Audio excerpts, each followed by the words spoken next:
আসসালামু আলাইকুম ওয়া বারাকাতুহু। আজকে আমি আপনাদের বাংলাদেশের এবং পৃথিবীর যে যেখানে আছেন সবাইকে আমার আন্তরিক ভালোবাসা এবং শুভেচ্ছা।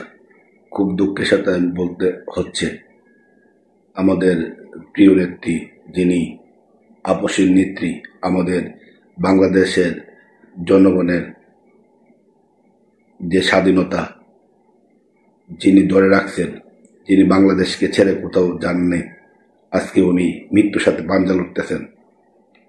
ওনার জন্য ভিতর ফেটে যাচ্ছে কষ্টে। যাই হোক, আমি কিছু কথা বলবো এখানে। ডক্টর মোহাম্মদ ইউনূস সাহেব, যিনি অত্যন্ত মেধা, অত্যন্ত দক্ষ, ওনার কোনো কিছুতে লোভ নাই, আমি এটা বিশ্বাস করি। উনি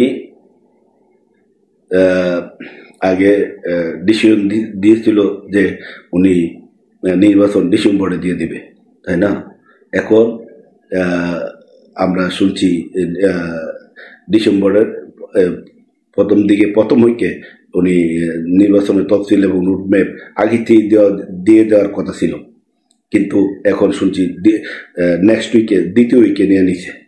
আচ্ছা, তারপরে আমাদের ইশতিয়াক সাহেব, যিনি ফ্যাসিস্ট সরকারের সময় নির্বাচিত হয়েছিল, ওনাকে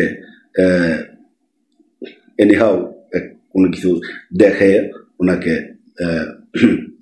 বঞ্চিত করা হয়েছিল।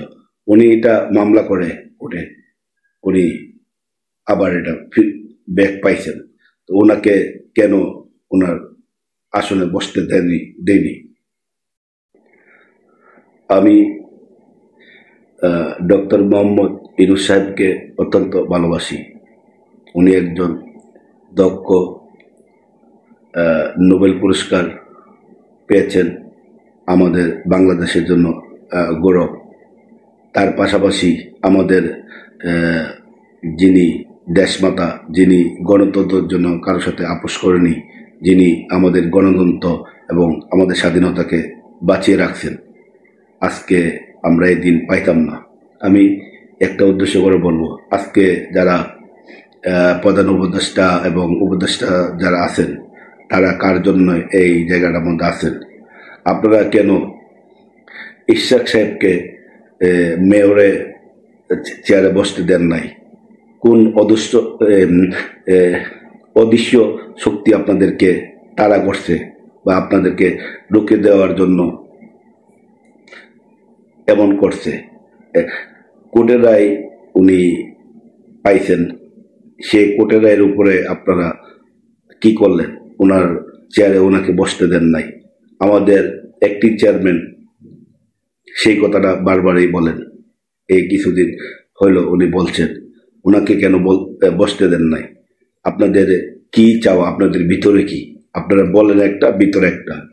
আসলে আপনাদেরকে বোঝা যায় না, ঠিক আছে? দেশ নিয়ে আপনারা কি চিন্তা করেন? আপনারা কি বলবো, আসলে সংস্কার নিয়ে বলতে বলতে মানুষকে সংস্কার কি, সংস্কারের দ্বারা চলতে থাকবে।